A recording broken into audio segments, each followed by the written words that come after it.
आज हम लोग देखेंगे एक्टिव एंड पैसिव वॉइस।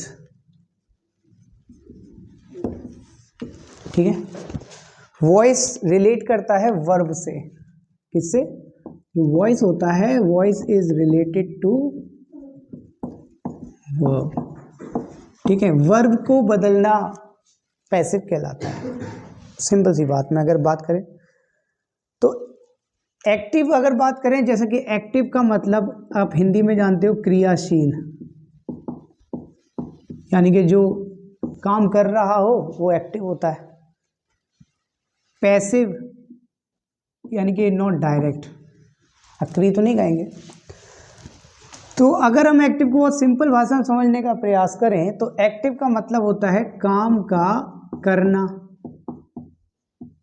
काम का करना यानी कि doing an action, doing an action. ठीक है, और पैसिव का मतलब होता है बीइंग एन एक्शन,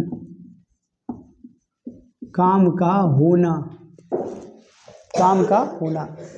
यानी कि पैसिव में बताया जाता है काम का होना और एक्टिव में बताया जाता है काम का करना। काम का करना यानी कि करने के लिए करने वाला व्यक्ति चाहिए, जो कि किसी भी काम को जो करता है वो सब्जेक्ट होता है। सब्जेक्ट कौन होता है? जो व्यक्ति काम को करता है। जैसे हम आपको पढ़ा रहे हैं तो इस समय सब्जेक्ट कौन था? मोदी जी देश को चला रहे हैं, ऐसा कहा जाता है। तो चला तो सभी रहे, सभी का योगदान है, सबसे निचले स्तर का सबसे ज्यादा योगदान होता है। तो वो क्या होता है? सब्जेक्ट। जो काम को करता है वो क्या होता है? सब्जेक्ट। तो अब क्या क्या काम किए? न्यूज़पेपर जब आता है तो न्यूज़पेपर में काम बताए जाते हैं, ये काम किया गया, राहुल गांधी ने आज यहाँ पर भाषण दिया, भाषण बहुत ही अच्छा दिया गया। तो भाषण बहुत ही अच्छा दिया गया पैसिव है। तो सारे most of the time newspaper जो है वो पैसिव में होता है, क्योंकि उसमें करने वाला तो हेडलाइन में है, किसने किया, क्या क्या किया ये बताया जाता है। आज संसद में चर्चा की गई, पैसिव है। ये वाले बिल पास किए गए, पैसिव है। तो पैसिव बहुत जरूरी हो जाता है चीजों को समझने के लिए, क्योंकि हमेशा काम की वैल्यू होती है ना, करने वाला ऑलवेज नहीं, लेकिन काम की वैल्यू होती है, इसलिए हमें पता होना चाहिए पैसिव हम कैसे बनाते हैं।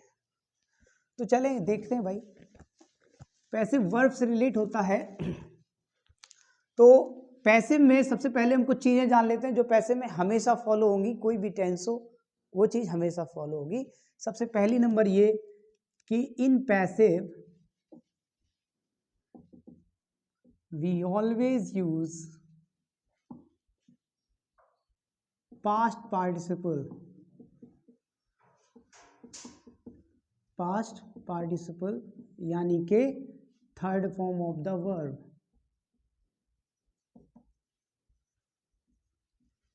Third form of the verb बताती कंप्लीट एक्शन को, और पैसिव भी वही होता है कि काम हो गया उसके बाद पैसिव होता है।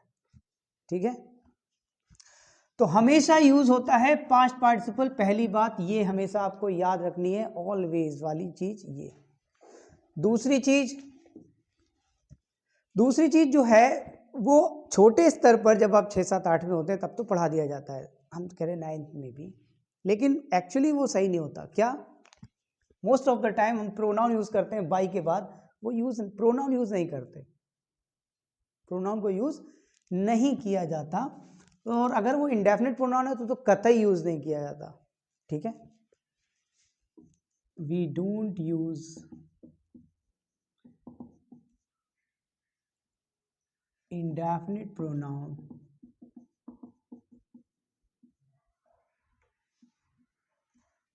in passive। ये वो बातें हैं जो हमेशा फॉलो होती हैं। ठीक, नेक्स्ट आता है बिफोर पास्ट पार्टिसिपल,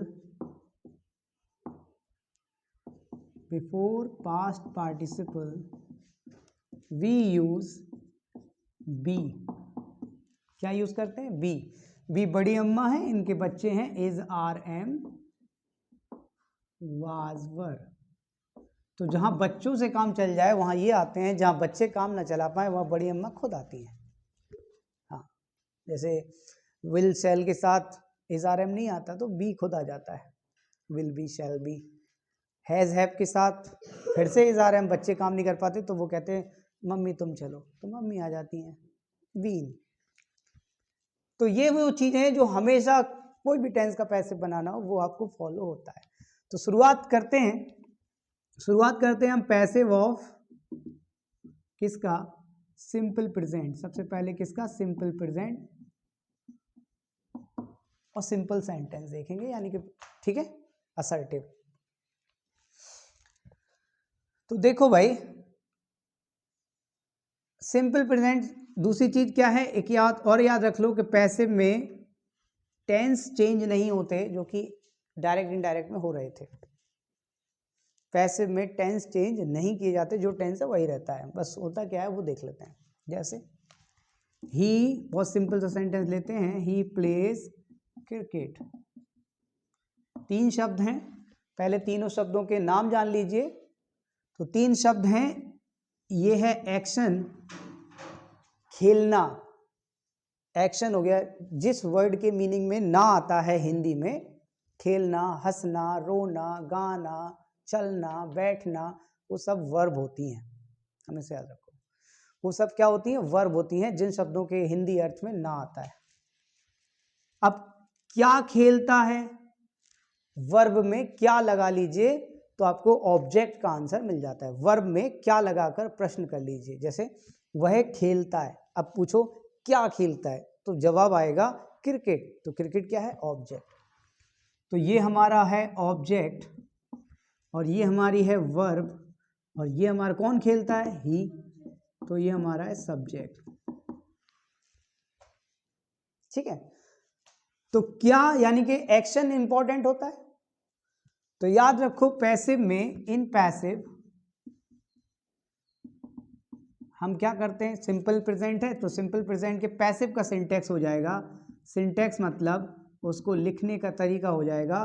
सबसे पहले तो आप लिखोगे ऑब्जेक्ट, जो ऑब्जेक्ट होगा वो, उसके बाद आएगा आपका is are am, singular object है तो इज, प्लूरल ऑब्जेक्ट है तो आर, और अगर ऑब्जेक्ट में मी लिखा है जो कि चेंज होके आई बन जाएगा तो आएगा एम, इज आर एम।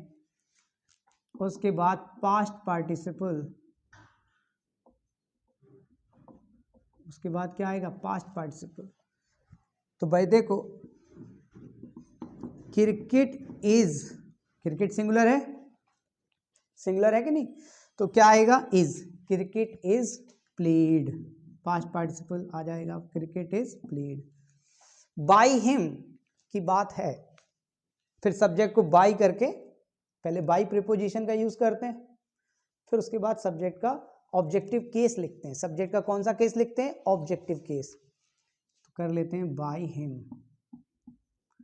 अच्छा, इसकी जरूरत नहीं पड़ती, ये नहीं भी लिखोगे तो भी सही है, पैसिव इतना है, ये एडिशनल है, क्रिकेट इज प्लेड।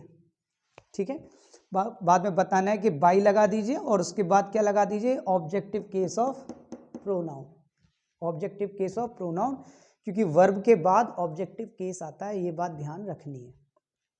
ये तो हो गया हमारा अफर्मेटिव असर्टिव का। अब चलो एक नेगेटिव ले लेते हैं, he does not write a letter, he does not write a letter.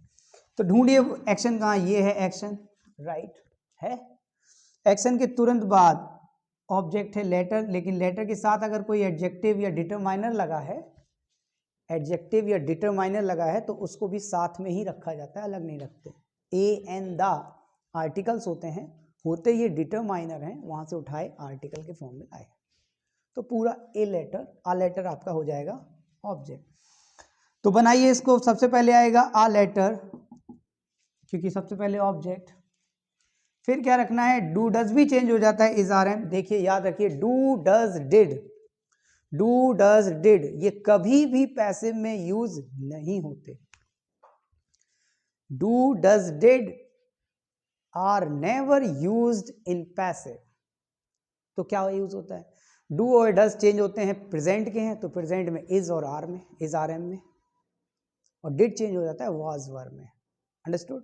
चलिए भाई, तो अ लेटर डज चेंज हो जाएगा इज में, अ लेटर इज, फिर आ जाएगा नॉट और वर्ब की थर्ड फॉर्म यानी कि past participle, a letter is not written, फिर वही बाई लगाना है, लगाइए बाई के साथ हिंदी। ये हो गया नेगेटिव। ठीक है, इतनी बात समझ में आई? चलिए अब देखते हैं, मिटा दें, ये भी नहीं पढ़ा था तुमने है? फिर हाँ लिख लो, लिख लो।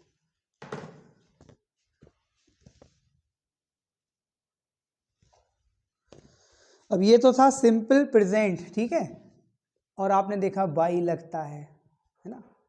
तो प्रीपोजिशन जरूरी नहीं कि बाई लगे, डिपेंड करता है किस तरह की वर्ब है, किस तरह का एडजेक्टिव है, उसके हिसाब से भी अलग अलग प्रीपोजिशन भी लगते हैं। जैसे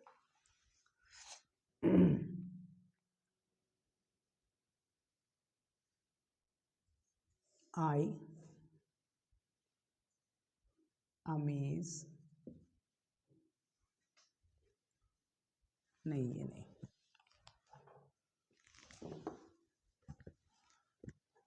जैसे ये लिखा है योर वर्क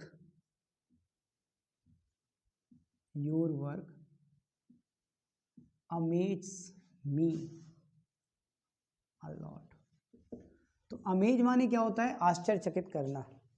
योर वर्क, आपका काम मुझे आश्चर्यचकित कर देता है। तो ये जो वर्ब है, अब देखिए कैसे बनेगा।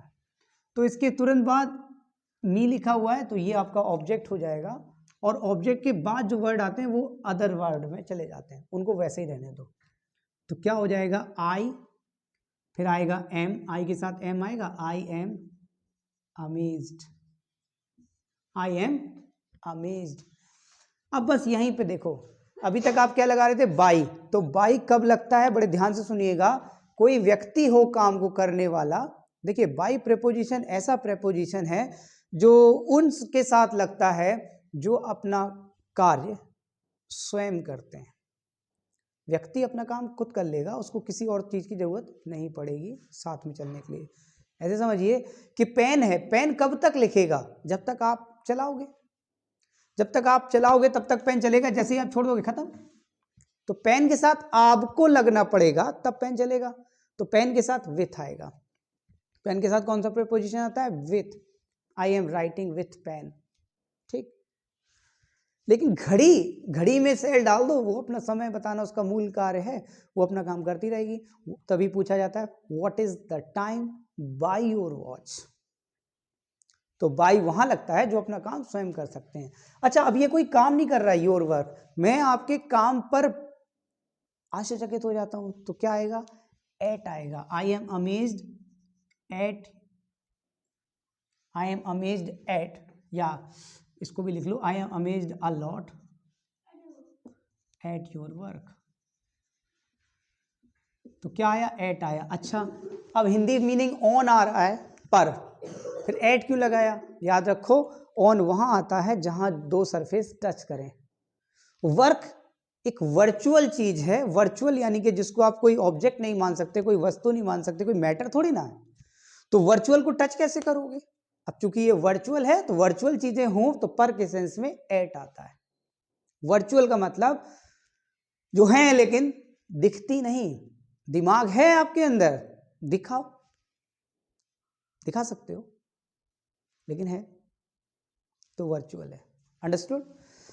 तो भाई इस तरह से अदर्स प्रेपोजिशन भी लगते हैं, जब बाद में एक साथ वर्ड बता देंगे आपको, ठीक है, कैसे इस तरह से लगते हैं। तो आपको सेंस, लास्ट टाइम भी मैंने कहा था कि अंग्रेजी को आप पढ़े से नहीं पढ़ सकते, जैसे वगैरह चीज मैथ्स वगैरह पढ़ते, कोई फॉर्मूले नहीं, सेंस पर डिपेंड करती है। जितने अच्छे आपके सेंस होंगे आप उतनी अच्छी लैंग्वेज पढ़ोगे, कोई भी लैंग्वेज हो, है ना। जैसे श्री आमिर खान ने बताया भी है, एक ही वर्ड की कई मीनिंग हैं, ऐसा, लाइक दैट। तो इसी प्रकार साइंस पर तो डिपेंड है, वर्ड तो वही है। अच्छा, अच्छा अच्छा, लाइक दैट, बताया था ना। तो हम आगे देखो भाई, सिंपल प्रेजेंट हो गया। अब चलो सिंपल प्रेजेंट कॉन्टिन्यूअस देख लेते हैं, यानी के action which is going on. Present continuous, what are you saying? नहीं, आमिर खान ने मूवी में बता दिया, जैसे हम वीडियो में बता रहे हैं सार्वजनिक है, आमिर खान ने भी सार्वजनिक किया है। अंडरस्टूड? देखिए भाई, मूवीज का क्या है कि रामायण में लिखा है ना, जाकी रही भावना जैसी और प्रभु मूरत देखी तिन तैसी। तो ऐसे ही एक मूवी का सीन चल रहा होता है, डिपेंड करता है देखने वाले पे।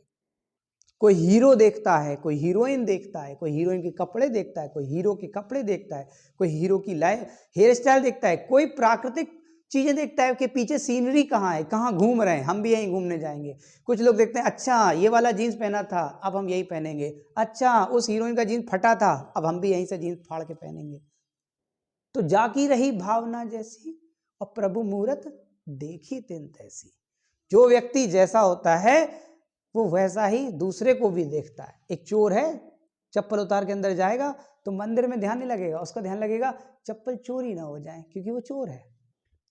इसीलिए सबसे आसान होता है ईमानदार व्यक्ति को मूर्ख बनाना, क्योंकि ईमानदार व्यक्ति को सभी ईमानदार लगते हैं, तो वो बहुत जल्दी भरोसा कर लेता है।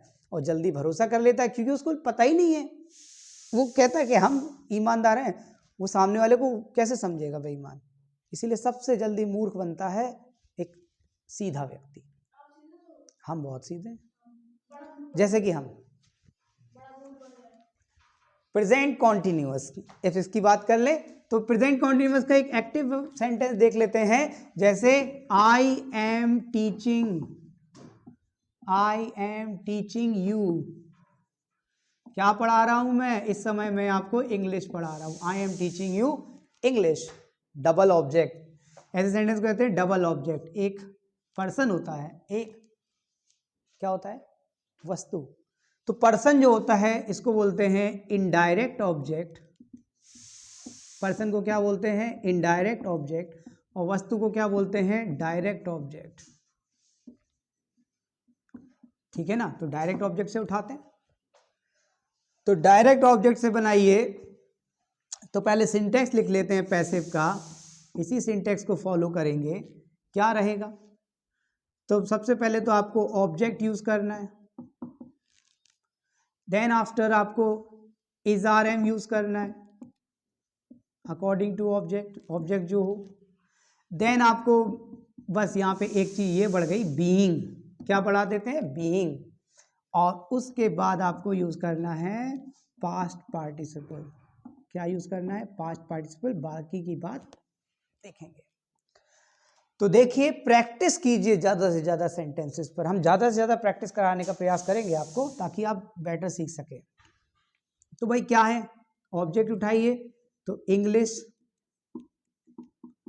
ओके, अब इंग्लिश सिंगुलर है, देन वी यूज इज, उसके बाद बीइंग, उसके बाद पास्ट पार्टिसिपल तो टॉट। ठीक है, एक और ऑब्जेक्ट था तो उसको वहीं रखेंगे। बस होता क्या है, इनडायरेक्ट ऑब्जेक्ट अगर आप रख रहे हो वर्ब के बाद, तो आपको पैसे में टू लगाना पड़ जाता है, बस ये बढ़ जाता है। टॉट टू यू, किसके द्वारा? बाय मी, बाई लगाइए, दैट्स इट। ये हमारा तरीका होता है। ठीक है, चलो अब एक और देख लेते हैं, निगेटिव। निगेटिव देख लेते हैं।